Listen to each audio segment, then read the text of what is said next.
निरुपाधि हो जाओगे, उपाधि रहित भगवान है।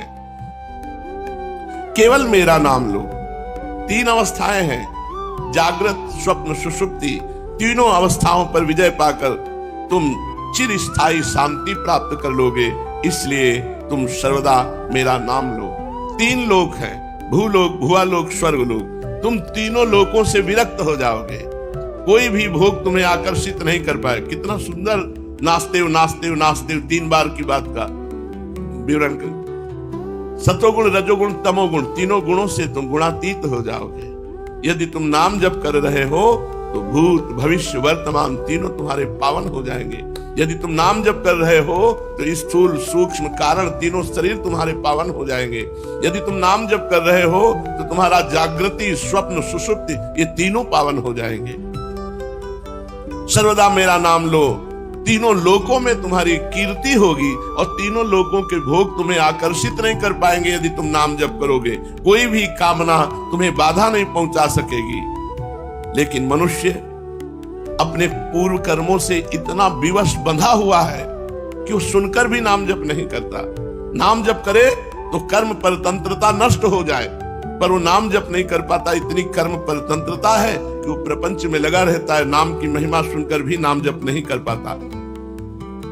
और नाम जप के सिवा कोई इस कलिकाल में माया से मोक्ष नहीं प्राप्त कर सकता।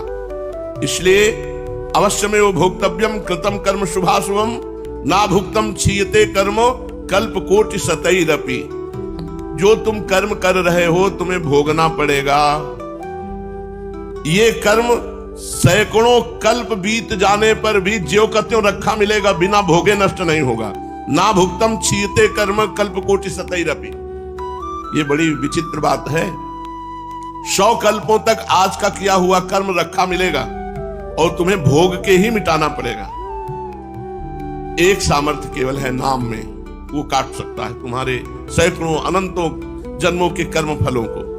अच्छे और बुरे कर्म, शुभ और अशुभ, ये हमारे बहुत जन्मों के जमा है। जब पुण्य कर्म का फल उदय होता है तो सुख मिलता है, और जब पाप कर्म का फल उदय होता है तो दुख मिलता है। इसलिए हर प्राणी सुख दुख भोगता हुआ आगे बढ़ रहा है। कितना भोगेंगे, इतना स्टॉक जमा है। एक एक कर्म का फल कितने कितने जन्म तक भोगना पड़ेगा। सुख और दुख इन दोनों से अलग है भगवदानंद।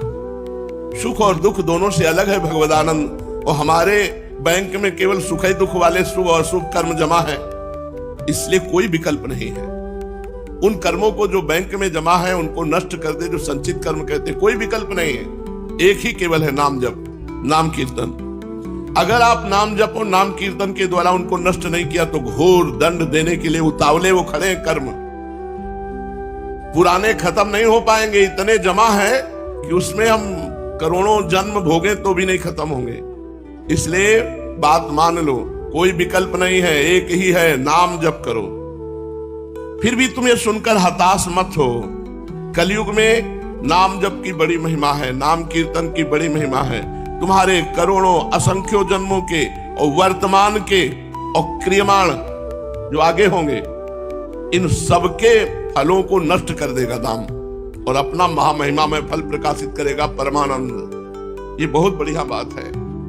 संचित कर्मों को भस्म करके वर्तमान में जो आपके क्रियमाण हो रहे हैं इनके भी प्रभाव को नष्ट करके प्रारब्ध भोगने की सामर्थ्य देकर नाम तुम्हें निहाल कर देगा।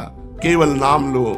इसलिए त्रिवार कहते हैं, केवल नाम लो। वैखरी, मध्यमा, पश्यंती, नाम जप के द्वारा इन 3 सीमाओं का उल्लंघन करके परावाणी में पहुंच जाओ। निरंतर स्वयं नाम चलने लगेगा। परावाणी में जब नाम होता है तो निरंतर स्वतः होता है। इसलिए इन तीनों पर विजय प्राप्त करो। वैखरी, मध्यमा, पश्यंती, इसलिए त्रिवार कहा। देखो, अखिल विश्व का आदि स्पंदन प्रणव है। ये प्रणव ही मेरा प्रिय नाम। सुषुम्ना में प्रणव ध्वनि के अतिरिक्त अन्य ध्वनि का उद्गम केवल असंभव ही है। आ, उ, मा, इसमें भी 3 है। इसलिए जब तुम नाम जप करोगे तो इन तीनों की अभिव्यक्ति आपके सुषुम्ना में अपने आप हो जाएगी। ब्रह्म सत्य है, ज्ञानमय है, अनंतमय है, शुद्ध है, परब्रह्म है, स्वयंभू है, नित्य है, अविभाज्य है, आनंद है। सत्यम ज्ञानम अनंतम ब्रह्म विशुद्धम परम सता सिद्धम नित्यानंदैक रसम प्रत्यग भिन्नम निरंतरम जयति। इसलिए जिसकी जयति है वो परब्रह्म का नाम है। उसी नाम से इस परब्रह्म तत्व की अनुभूति होती है। तुम्हें जो नाम मिला है तुम खूब निरंतर उस नाम को जप करो, जिससे परब्रह्म परमात्मा की प्राप्ति हो जाएगी, त्रिगुणमयी माया से मुक्त हो जाओगे। श्रीमद् भागवत महापुराण। भगवान श्री कृष्णचंद्र जी महाराज ब्रह्मचारी के धर्म का वर्णन कर रहे हैं। 4 आश्रम है, ब्रह्मचर्य, गृहस्थ, वानप्रस्थ, सन्यास। जब स्नान करे, भोजन करे, हवन करे, जप करे या मलमूत्र का त्याग करे, उस समय मौन रहना चाहिए ब्रह्मचारी को। ब्रह्मचर्य का पालन करे, स्वयं तो कभी ब्रह्मचर्य का नाश न करे। यदि स्वप्न आदि में ब्रह्मचर्य नष्ट हो जाए तो प्राणायाम करके मंत्र जाप करे। ब्रह्मचारी को पवित्रता के साथ एकाग्रचित होकर के अग्नि, सूर्य, आचार्य, गौ, ब्राह्मण, गुरु, वृद्धजन और देवताओं की उपासना करनी चाहिए। त्रिकाल संध्या ब्रह्मचारी को करनी चाहिए।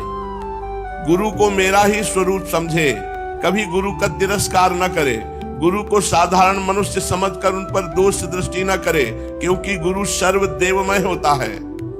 सायंकाल और प्रातः काल दोनों समय जो कुछ भिक्षा में अन्न आदि मिल जाए वो गुरुदेव के आगे रख दे, और गुरुदेव आज्ञा करे तो भोजन करे, नहीं प्रणाम करके भूखा ही रह जाए। गुरु यदि जाते हो तो उनके पीछे पीछे चले। जब गुरु सो जाए तब चाहिए ब्रह्मचारी को दूर हट करके और फिर सोए। अगर गुरु थके हो तो उनके पास बैठकर चरण दबावे, और अगर गुरु बैठे हो तो हाथ जोड़कर खड़ा रहे जब तक वो आज्ञा न करे। इस प्रकार एक अत्यंत छोटे व्यक्ति की भांति गुरुदेव की जब सेवा शुश्रूषा की जाती है तब जाकर के परब्रह्म परमात्मा की अनुभूति की योग्यता होती है। जब तक गुरु के समीप शिक्षा दीक्षा प्राप्त करे तब तक भोगों से दूर रहकर गुरुकुल में निवास करे और कभी अपना ब्रह्मचर्य व्रत खंडित न करे। अगर ब्रह्मचारी को यह विचार है कि मैं मूर्तिमान वेदों के निवास स्थान ब्रह्मलोक को जाऊं, तो उसे आजीवन नैष्ठिक ब्रह्मचर्य व्रत ग्रहण कर लेना चाहिए। वेदों के स्वाध्याय के लिए अपना सारा जीवन गुरु की सेवा में समर्पित कर देना चाहिए। जो आजीवन ब्रह्मचर्य रहना चाहते हैं उनको विपरीत शरीरों के संसर्ग से बचना चाहिए। जैसे स्त्री शरीर तो पुरुष शरीर के संसर्ग से, पुरुष शरीर तो स्त्री संसर्ग से। जब ब्रह्मचारी ब्रह्मचर्य रहता तो सचमुच वो ब्रह्म तेज संपन्न हो जाता है, फिर उसे कोई दबा नहीं सकता। ब्रह्म तेज से संपन्न ब्रह्मचारी को कोई भी नहीं दबा सकता, भूत प्रेत यक्ष राक्षस पिशाच कोई भी नहीं। और ब्रह्मचर्य से ही उसके सारे पाप नष्ट हो जाते हैं। ब्रह्मचारी को चाहिए कि अग्नि, गुरुदेव और शरीर के अंतर्गत मैं विराजमान हूं, मेरी उपासना से ही सेवन करे। गुरुदेव साक्षात भगवान, अग्नि साक्षात भगवान और हमारे हृदय में साक्षात भगवान, और सबके हृदय में एक ही परमात्मा विराजमान है, ऐसा भाव करे। ब्रह्मचारी, वानप्रस्थ और विरक्त सन्यासी को चाहिए कि स्त्रियों को देखना, स्त्रियों का स्पर्श करना, स्त्रियों से बातचीत करना, स्त्रियों से हंसी मस्करी करना, ये दूर से ही त्याग दे। और कोई भी पशु पक्षी अगर मैथुन कर रहा हो, उस पर दृष्टि पड़ जाए तो तुरंत दृष्टि हटाकर प्रणाम करो और दोबारा उधर दृष्टि मत डालना। प्रिय उद्धव, ब्रह्मचारी को हर समय पवित्र रहना चाहिए। शरीर पवित्र, वस्त्र पवित्र, वाणी पवित्र, चिंतन पवित्र। कभी मुंह जूठा नहीं रखना चाहिए, आचमन करके रखना चाहिए। कुछ भी खाए पिए तुरंत कुल्ला करे, आचमन करे। जरा भी अपवित्रता हो तो स्नान करे। त्रिकाल संध्या, तीर्थ सेवन, मंत्र जप, समस्त प्राणियों में भगवान को देखना, मन, वाणी और शरीर का संयम, ये ब्रह्मचारी के लिए परम आवश्यक है। अस्पृश्यों को न छुए, अभक्ष पदार्थ ना खाए, जिनसे बोलना उचित नहीं उनसे बात ना करे।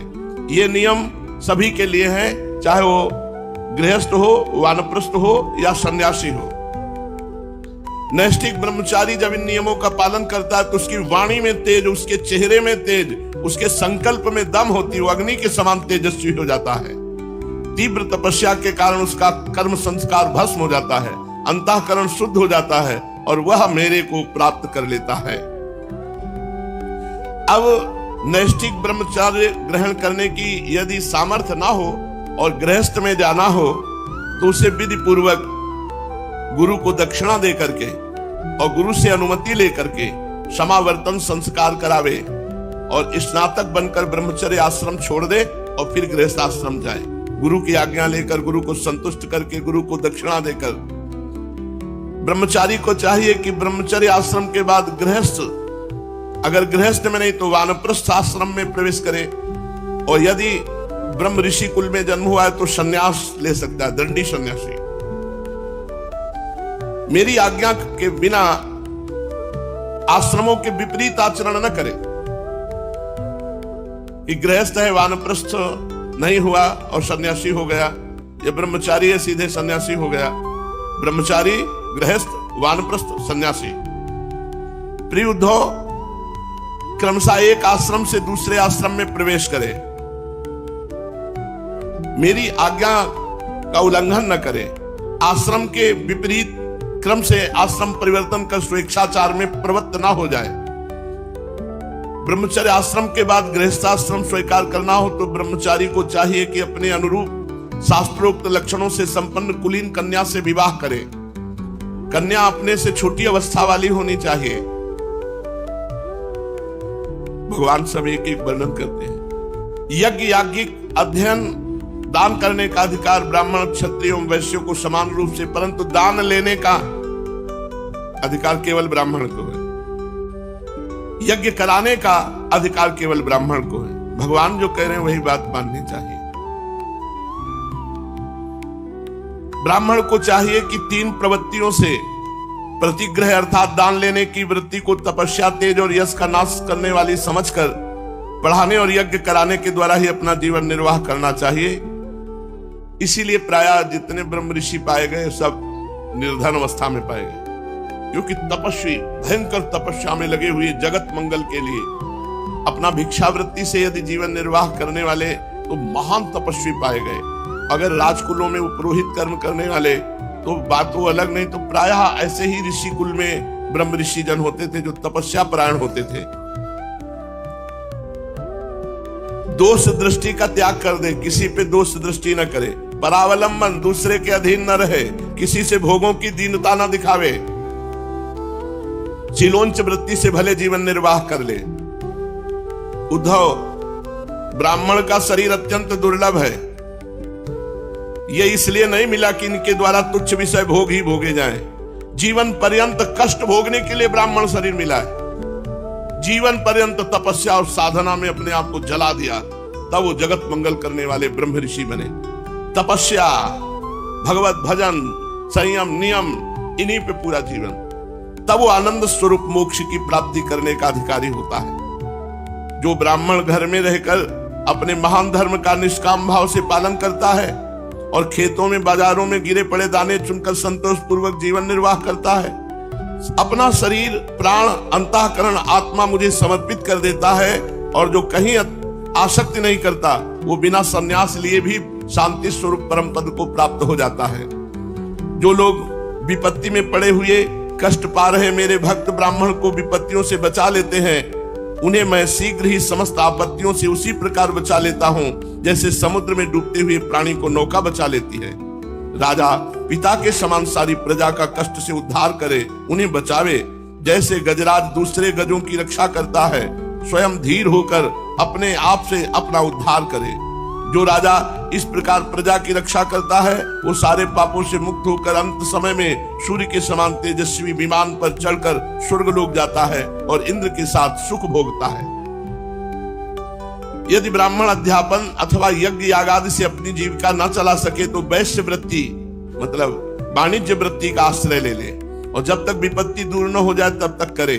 यदि बहुत बड़ी आपत्ति का सामना करना पड़े तो तलवार उठाकर क्षत्रियों की वृत्ति से भी अपना काम चला ले, किंतु किसी भी अवस्था में श्वान वृत्ति का अवलंबन न करे। यदि क्षत्रिय प्रजा पालन आदि के द्वारा अपने जीवन का निर्वाह न कर सके तो वाणिज्य वृत्ति, व्यापार आदि कर ले। बहुत बड़ी आपत्ति हो तो शिकार आदि के द्वारा विद्यार्थियों को पढ़ाकर अपनी आपत्ति के दिन काटे, परंतु श्वान वृत्ति का आश्रय छत्री भी न ले।